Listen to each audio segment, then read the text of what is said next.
Hola, esto es Radio Sefaradi y estas son las noticias. Las comenta Jorge. ¿Qué hay? ¿Qué tal, Alejandro? Vamos con los titulares de hoy. Una palestina intenta acuchillar a policías en Jerusalén y es abatida. Israel acusa a Naciones Unidas de estar siendo infiltrada por el movimiento de boicot antisemita. Alemania condena a un pakistaní que espiaba a israelíes y judíos para Irán. Hallado un telegrama del lugarteniente de Hitler apoyando la lucha de los árabes de la Palestina británica. Estos son los titulares. Las noticias vendrán antes de la agenda cultural. Vamos ahora con estas noticias. Una palestina armada con unas tijeras intentó apuñalar a los policías que estaban desplegados cerca de la puerta de Damasco en la ciudad vieja de Jerusalén. Las fuerzas de seguridad emplazadas en el lugar respondieron abriendo fuego, abatiendo a la terrorista. El director del Servicio de Seguridad General, Shabak, Nadav Argaman, advirtió recientemente ante la Comisión de Defensa y Exteriores de la Knesset, el Parlamento, sobre la posibilidad de la reanudación de ataques terroristas palestinos de cara a la festividad de Pesaj, la Pascua judía.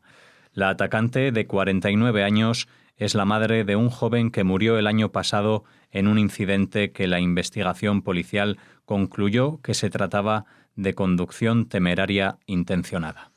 Bueno, más allá del incidente mismo y el peligro que puede representar por el efecto llamada, imitación que suelen suceder con este tipo de historias y sobre las que ha advertido el director del Servicio de Seguridad General, está el enfoque, el reflejo que esto ha tenido en la prensa y tal como se ha presentado. Primero, que algunos medios se han hecho hincapié, pero no era un cuchillo, eran tijeras. Bueno, alguien te viene con unas tijeras no cerradas, con unas tijeras abiertas, a clavártelas en el corazón, y bueno, la cosa no es menos peligrosa que si viene con un cuchillo de cocina. No hay ninguna diferencia entre unas tijeras y un cuchillo. Segundo, cuando también hay muchos que titularon esta persona era una madre que actuó en venganza o por el resquemor que tenía después de que asesinaron a su hijo por un error policial.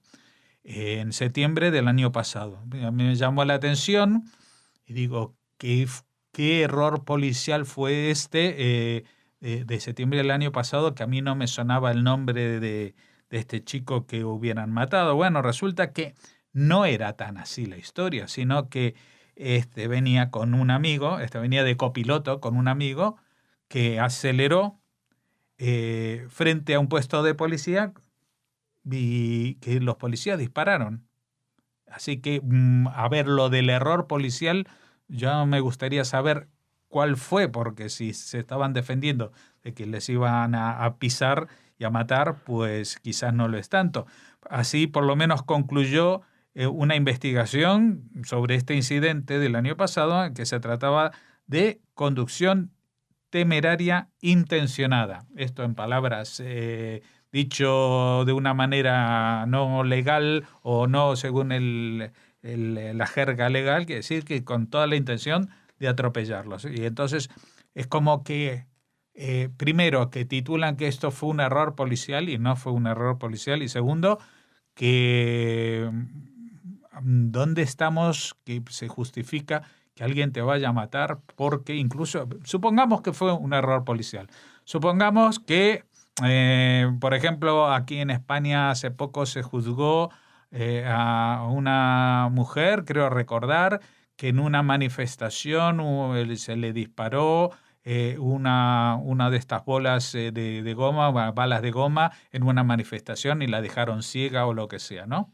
Pues alguien piensa que con toda la desgracia que le haya pasado a esta mujer, si hubiera salido con un cuchillo a asesinar a los policías porque uno de ellos intencionada o no intencionadamente le causó ese daño, porque ¿dónde estamos? ¿En la ley de la selva? Pues las cosas no son así, ni aquí ni en Israel. No se le puede pedir a Israel que sepa entender los motivos de una madre cuyo hijo, con intenciones terroristas, o por lo menos que iba en el coche con alguien que conducía con intenciones terroristas, pues es como si hay que entenderla y entonces si se la entiende ya no solamente que este ataque no es terrorista, sino que entra a esta categoría tan europea últimamente de los desequilibrados mentales.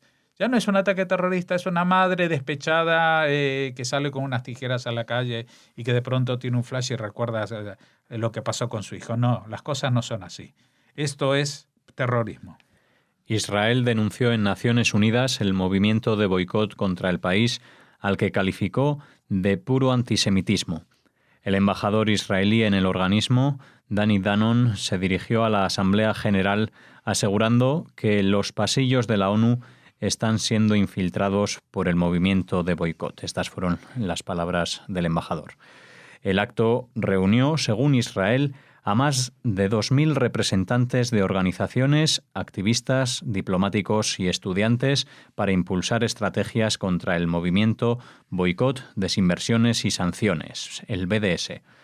El embajador israelí también denunció que el Consejo de Derechos Humanos de la ONU está creando una lista negra de compañías que operan en partes de Israel en línea con las tácticas del BDS. Bueno, esto fue un acto que congregó Israel en el seno de la Asamblea General, por eso también habían todos estos invitados y tanta gente, y donde hizo estas denuncias. Denuncias que son verdaderas en todos los sentidos que se le pueda analizar. Y también se enmarcan dentro de la línea de lo que denunciaba la nueva representante de Estados Unidos en Naciones Unidas, de decir, bueno, basta ya de acusar a Israel de todos los males de este mundo. Y no solamente eso, sino que el tema de las tácticas del BDS nos son muy cercanos a nosotros los españoles, que hemos tenido en cuestión de una semana 2 intentos fallidos, pero que estaban allí tratando de organizarse, respecto a sendas participaciones deportivas. Una en la selección de fútbol de España contra Israel, otra en un partido de baloncesto del Maccabi. También se convocó al boicot y que se sabe que es un movimiento que no solamente es ilegal, sino que atenta contra, que es discriminatorio. Y que no se puede hacer desde los ayuntamientos, pero tampoco es un movimiento que se pueda soportar en el seno de organismos como las Naciones Unidas, y por ello nos parece que la presencia y la organización de este evento por parte del embajador de Israel en el organismo ha sido un acierto, y esperemos que los participantes en los organismos de Naciones Unidas tomen conciencia de lo que está sucediendo y de cómo están siendo manipulados en ese sentido. Un tribunal alemán condenó a un ciudadano pakistaní a 4 años y medio de prisión por espiar a objetivos israelíes y judíos para la República Islámica de Irán. Al condenado se le encontraron carpetas con datos personales y resúmenes de rutinas diarias con cientos de fotos y vídeos de un diputado alemán que presidió una organización germano-israelí y de un profesor universitario de economía de doble ciudadanía franco-israelí. Además, detallaba en sus informes cómo eran los domicilios y lugares de trabajo de los objetivos, las vías de acceso a estos inmuebles y su grado de seguridad, con datos sobre el personal de vigilancia, el número de cámaras o la posición de comisarías de policía próximas. La sentencia considera probado que viajó en 2 ocasiones a Irán, en 2015 y 2016, y que cobró varios miles de euros por sus servicios. Había llegado a Alemania para estudiar ingeniería en una universidad de Bremen en 2012 y fue arrestado en el mes de julio pasado. Sí, bueno, aquí no se detalla exactamente cómo fue que lo detectaron y que lo arrestaron, porque lo que ha hecho esta persona es muy grave.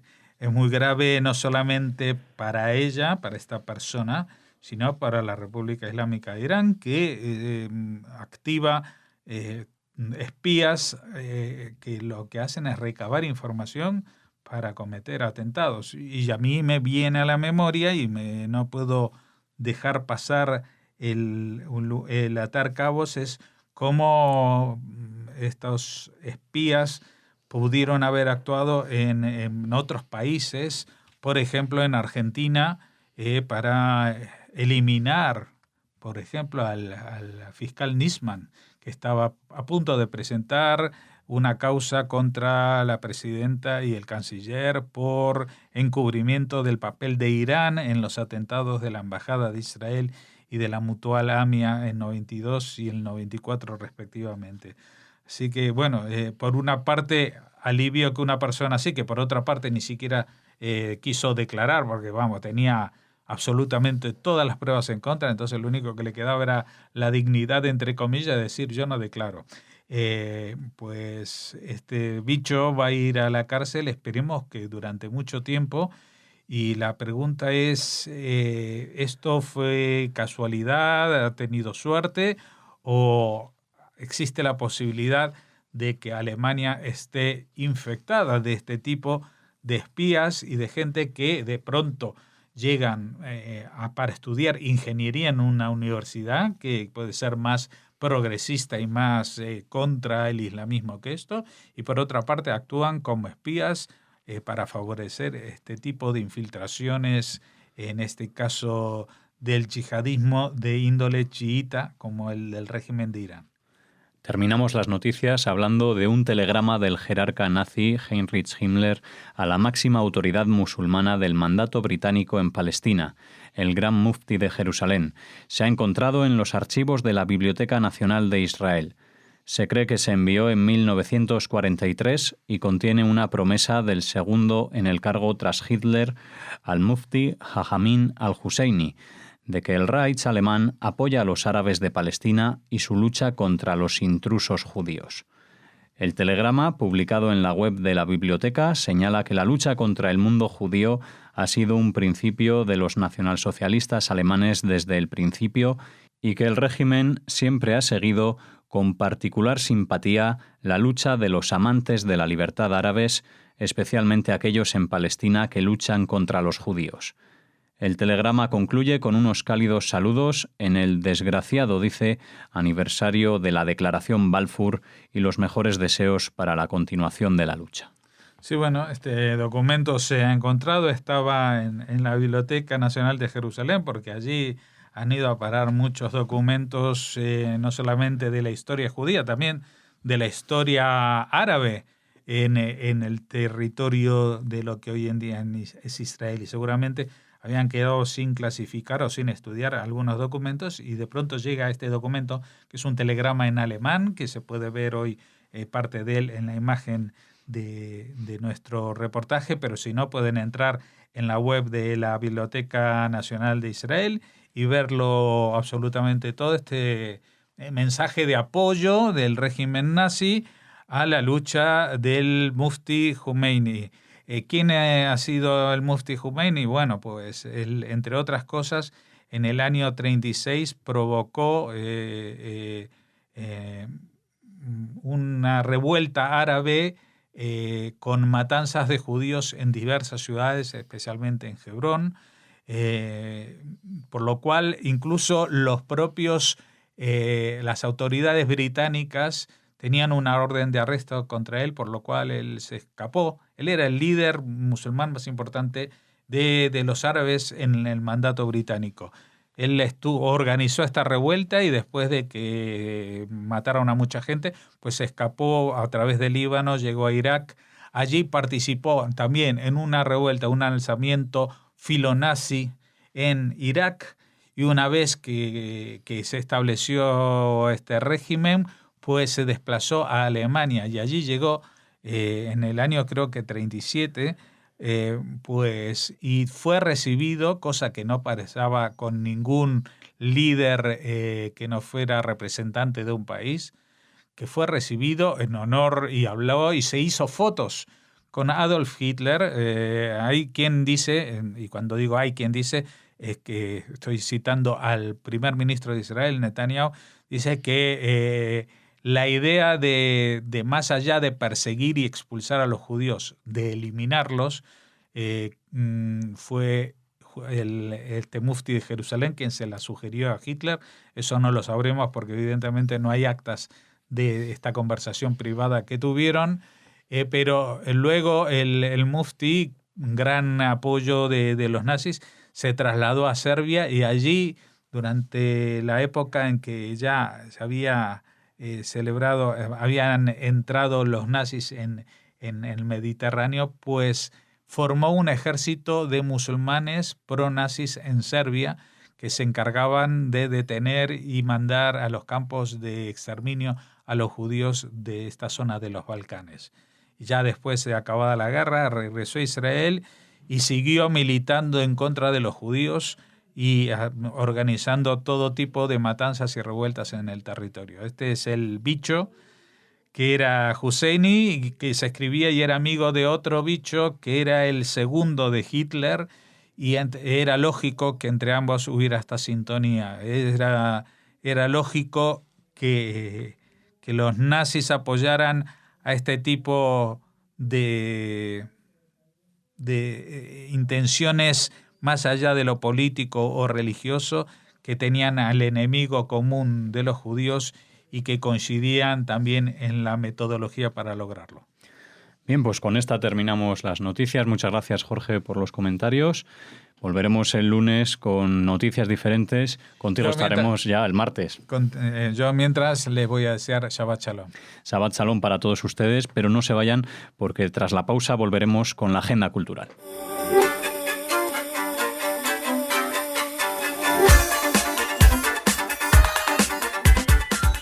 Ahora volvemos con la agenda cultural. Hola, Raquel. Hola, Alex. Hola a todos nuestros oyentes. Vamos con los temas de la agenda para finalizar esta semana.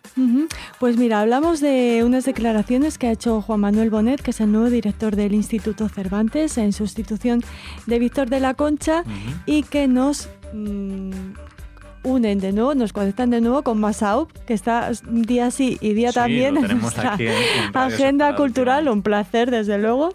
En este caso, porque el director del Cervantes ha anunciado que, marcado en el plan de choque cultural que ha previsto y que dio a conocer en su toma de posesión el pasado hace escasos días, bueno, pues el próximo 19 de abril se inaugurará en la sede central del Instituto Cervantes, en Madrid, justo enfrente del Círculo de Bellas Artes, más o menos, esa sede que hace esquina preciosa, maravillosa, sí, entre el Banco de España y el Círculo. La exposición Retorno a Maxau. Una gran exposición que describirá el periplo personal y literario del escritor que decidió ser español, además de que, como apunta el director del Cervantes, Juan Manuel Bonet, siempre manifestó su condición de judío. Él ha destacado, Bonet, que desde que llegó a Valencia, Maxau eligió el castellano como su lengua en la que escribió hasta su muerte. Bueno, así que pues esta exposición el 19 de abril, se inaugura el 19 de abril. Esperamos poder ofrecerles más datos en próximos días. Sí decirles que se realiza en colaboración con la Fundación Maxau de Segorbe y que participa también en la preparación de esta macroexposición la hija de Maxau, Elena. Bueno, pues esperamos que tengamos más información sobre ella, seguro que sí, y también estoy seguro de que podrás hablar con algún responsable. Lo vamos a intentar. De esta exposición. Sí. Bueno, ¿qué más nos traes hoy? Bueno, pues finalmente Bob Dylan viajará a Suecia. Va por el premio, ¿no? Para principalmente brindar un par de conciertos y de paso recoger su diploma y medalla del Premio Nobel de Literatura. Puerta cerrada. Sí, en una reunión muy íntima queda pendiente la cuestión del discurso. Ya sabes que todos los premiados están obligados a ofrecer un discurso si quieren volver a casa con los 839.000 euros con los que está dotado este premio.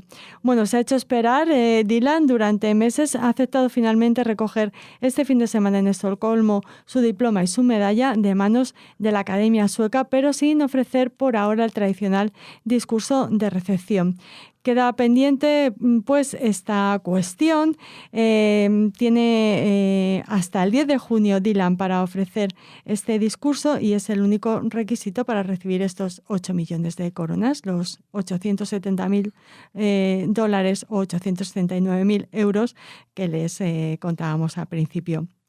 Según una portavoz de la Academia, Danius, dice que no se pronunciará ningún discurso Nobel. La Academia tiene razones para pensar que se enviará una versión grabada ulteriormente. El único galardonado que no ha dado la lección del Nobel, este discurso, fue Jean-Paul Sartre, que rechazó el premio en 1964. Ya saben que el filósofo rehusaba honores y distinciones y no recibió tampoco la generosa suma prometida por el premio. A ver, en comentarios sobre esta noticia, bueno, pues que casualmente Estocolmo es la primera parada en la gira europea de Bob Dylan, que con 75 años, pues se está presentando su triple álbum de versiones de Frank Sinatra. Aprovechando que está en Estocolmo para dar los conciertos, bueno, pues será cuando en una reunión pequeña e íntima, sin ningún medio de comunicación presente, solo asistirán Bob Dylan y los miembros de la Academia, según ha manifestado, según ha mostrado su deseo Dylan, pues será entonces cuando recoja su diploma y su medalla. Así que nada, sí comentar que el 10 de diciembre, en el tradicional banquete del Nobel en la capital sueca, Dylan transmitió su discurso de agradecimiento leído por la embajadora estadounidense en Suecia, en el que confesaba su sorpresa por ver su nombre al lado de autores como Kipling, Camus o Ernest Hemingway. Y desde que se conoció la concesión del premio, bueno, pues la actitud de Dylan ha desconcertado o no a todos, especialmente por su obstinación en no decir nada al respecto durante un concierto en Las Vegas ofrecido el mismo día que se conocía que había sido galardonado con el Nobel de Literatura. Al menos va a recoger el diploma y la medalla. Bueno, esperaremos impacientes el discurso, sea en el formato que sea. Una canción, ¿no? para dar ese discurso. La suma, desde luego, no es pequeña, pero quizá su ideario, ¿no?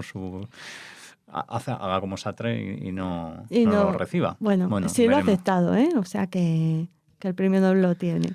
Y ahora les hablamos de otro músico, en este caso una mujer, de Noah, que no sabemos si algún día ganará el premio Nobel, pero desde luego triunfa en todas sus giras en nuestro país. En este caso, la nueva la comienza presentando Love Medicine, la comienza este primero... Sí, hablábamos de ella hace muy poquito. Sí, muy poquito, pero queremos recordarles que comienza ya este sábado 1 de abril en Santa Cruz de Tenerife. Tendrá lugar el concierto de Noah en el Teatro Guimera a las 9 de la noche y el domingo 2 se presenta la cantante israelí en Las Palmas de Gran Canaria a las 8 de la tarde. Bueno, así pues las islas tendrán privilegio de empezar con la gira de Noah. Así que nada, apúntense las fechas para estos dos conciertos y cuando haya más, aquí los tendremos en Radio Sefarad para que sepan. Y así terminamos con la recomendación no literaria, pero sí musical, de que oigan a Noah y a Bob Dylan y que lean sus textos que han merecido el premio Nobel. Recomendación cultural al fin y al cabo, que además dentro de poquito bajan el IVA por lo que han anunciado, del 21 al 8, así que podremos disfrutar tanto de conciertos como de obras de teatro que también traeremos aquí a Radio Sefarad. Por supuesto, Shabbat Shalom. Shabbat Shalom.